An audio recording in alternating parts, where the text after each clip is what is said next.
move the blood network of vessels. A great deal of force is required. The force is provided by the heart and it's highest when the ventricles contract, pushing the blood out of the heart and into the artery. Then there is a drop in the pressure as the ventricles contract, pushing the blood out of the heart and into the arteries. Then there is a drop in the pressure as the ventricles refill the blood for the next beat. BP is always measured in the upper arm artery. BP varies throughout the body, so a standard pace must be used.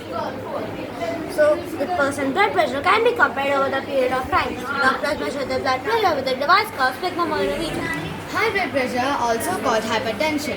It means force of blood against the artery wall is too high. It is called the silent killer because it usually has no symptoms but can cause serious health problems. Normal 120 by 80 mm per Hg. High 140 by 90 mm per Hg or above. Causes: eating too much salt, lack of physical activity, obesity, overweight, stress, family histories, smoking and alcohol. Symptoms: headache, dizziness, nose bleeding and blurred vision. Prevention and control: eat healthy, less salt, exercise daily, maintain proper weight, avoid smoking and alcohol. Regular health checkups. High blood pressure can control with healthy lifestyle habits and timely treatment. Low blood pressure, also called hypertension. Low blood pressure means the blood pressure is lower than the normal, usually below 90 by 60 mm per Hg. Can make our body's organs like brain, heart, kidneys do not get enough food. Causes: dehydration, less water in body, blood loss, injury or surgery, heart problems, severe infection, hormonal imbalance, certain medicines. Symptoms: dizziness, plain Jane, blurred vision, nausea, weakness. Prevention and care: drink plenty of water, avoid sudden standing up, add a little salt to diet, eat small regular meals, take medicines prescribed by doctor. Low blood pressure is usually less dangerous than high blood pressure, but if it is too low, It's like a network of connecting wires which carry signals to and from muscles, glands and sensory organs. The peripheral nervous system is divided into somatic nervous system which controls voluntary actions and autonomic nervous system which controls involuntary actions. So today we are going to talk about autonomic nervous system. The autonomic nervous system controls all the involuntary actions taking place in our body such as breathing, heartbeat, digestion, etc. It works without our conscious and is divided into sympathetic nervous system which prepares our body for action, fight or flight, and parasympathetic nervous system which calms our body and conserves energy, rest and digest. Together, the peripheral nervous system and the autonomic nervous system prepares our body to perform voluntary and involuntary actions automatically. Now my friend Kartika will take. Thank you, Lolita. The sympathetic nervous system is a vital division of the autonomic nervous system, commonly known as the fight or flight response. It mainly arises from the thoracic and lumbar regions of the spinal cord, and its role is to prepare the body to handle stress, danger, or emergencies.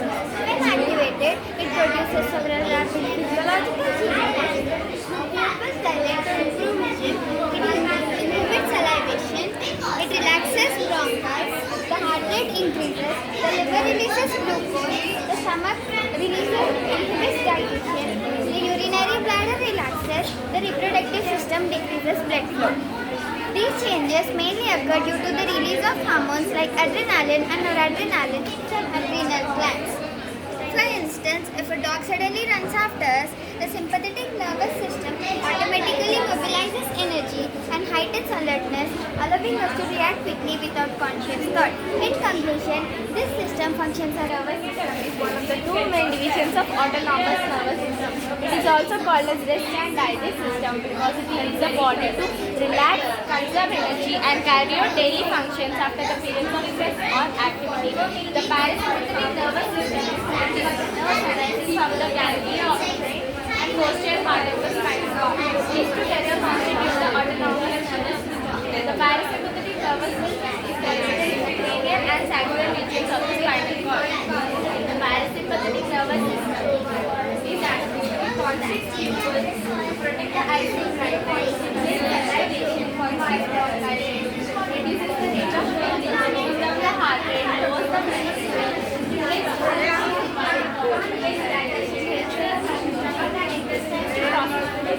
segregation of digestion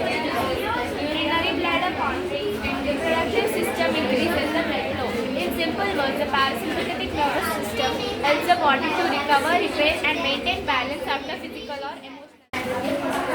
Good morning everyone. I am Professor Orbit, a time traveler and a learner from space. I have stepped down here on Earth because of the grand English exhibition being held at St. Pius High School to enlighten you all. Today we are going to talk about a special galaxy, that is the galaxy of verbs. Verbs are the action words that tell us what a person, an animal or a thing does. Verbs give life and movement to our sentences. Without verb, language would stand very still.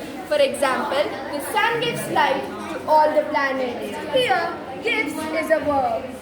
To take this further, I now introduce my friend Verbtron, who is going to talk about the different kinds of verbs. Thank you, Professor Orbit. Now, let us explore the different planets of our verb galaxy, that is, the finite verb, the non-finite and the auxiliary verb. A finite verb is a verb that changes according to the time and subject. A non-finite verb is a verb that does not change according to time and subject. An auxiliary verb is a helper planet which helps the main verb to complete its sentence. To take this further, I pass back the cosmic torch to Professor Eclipse. Thank you, Professor Orbit. Now it is my turn to talk about something a little different. Phrasal verbs. Phrasal verb is a verb joined with another word and together they give a simple meaning. For example, the spaceship will take off. Gerund is the ing form of a verb that functions as a noun in the sentence. It can be used as an object, subject or complement. For example, singing in the space shuttle brings the joy to the crew.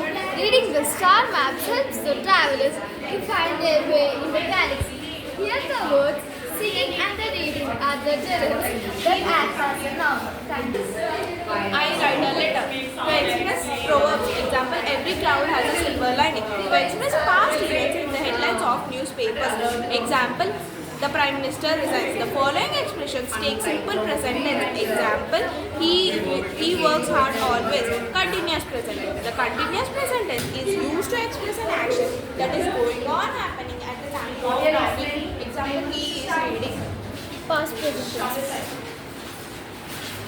Present perfect tense is used to talk about the present result of a past action, which means we look back from the present to the past.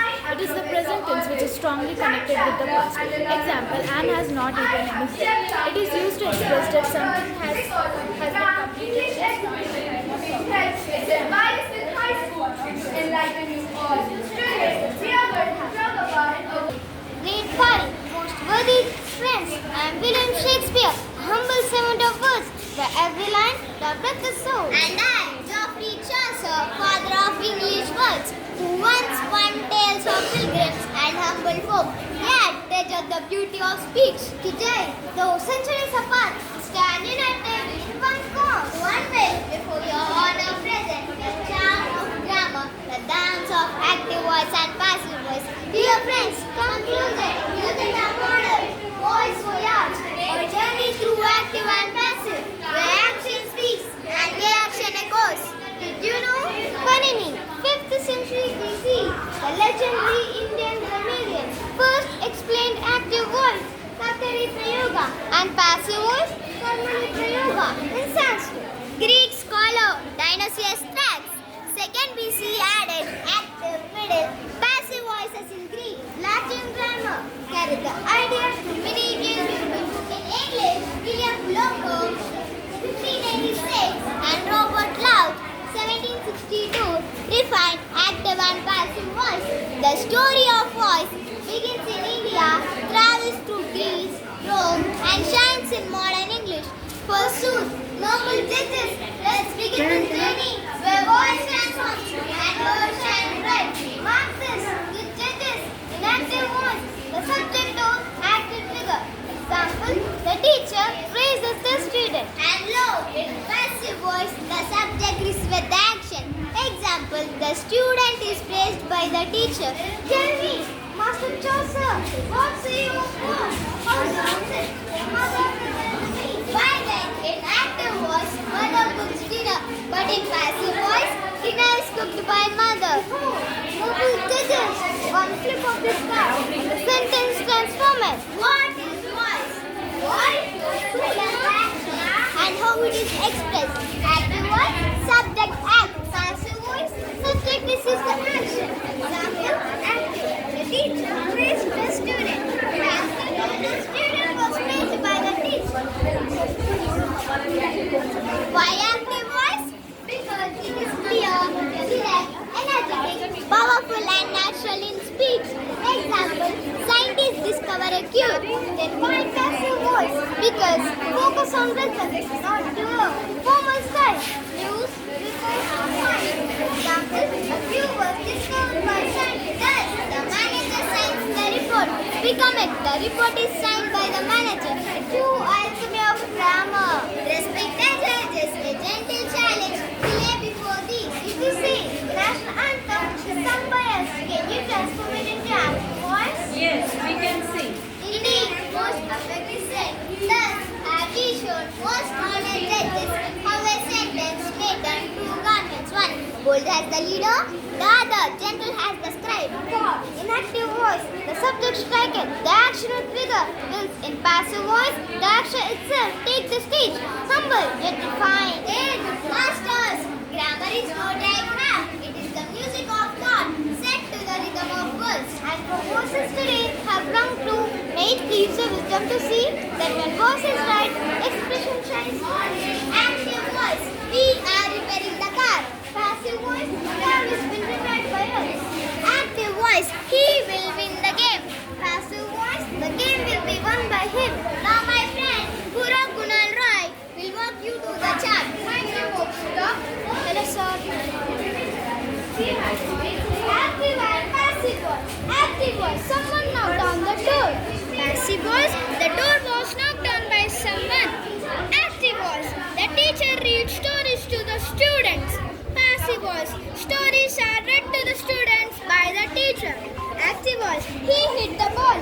Passive voice, the ball was hit by period. Now we are done explanation point. We are the 26 letters in English alphabet. Who are you?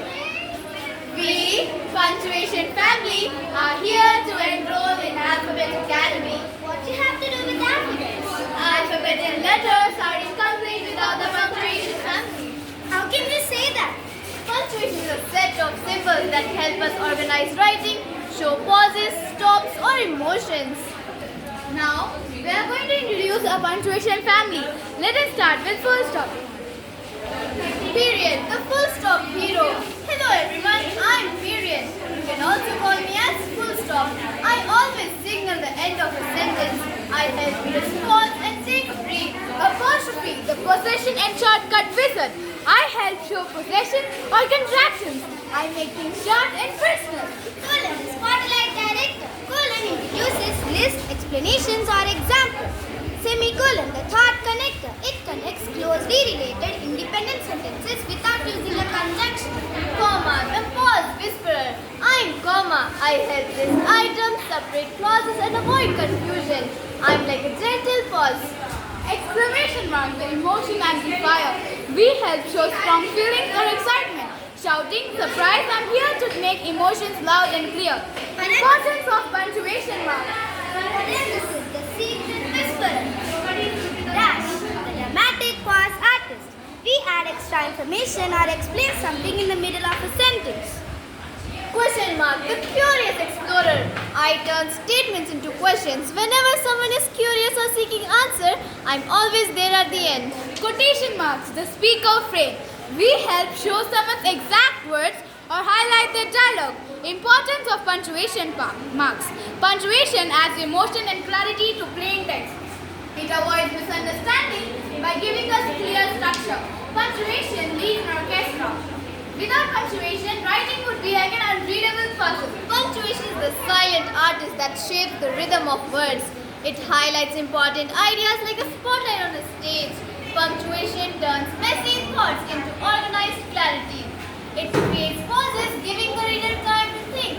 Punctuation is the invisible map that guides readers through text. Example, before and after punctuation. Let's eat, Grandma, with punctuation. Let's eat, Grandma. Have you observed how comma and exclamation have placed? Do you know all punctuations in a sentence? Wait, didn't you hear the teacher shout? It's alphabet school. A, B, C, D, E, F. The happiest letters of all. To conclude, punctuation marks are the silent heroes of communication. Punctuation is like road signs in writing. They help us express our sentences to make them powerful, clear, and meaningful. Thank you for visiting Punctuation, the Grammar's secret ingredients.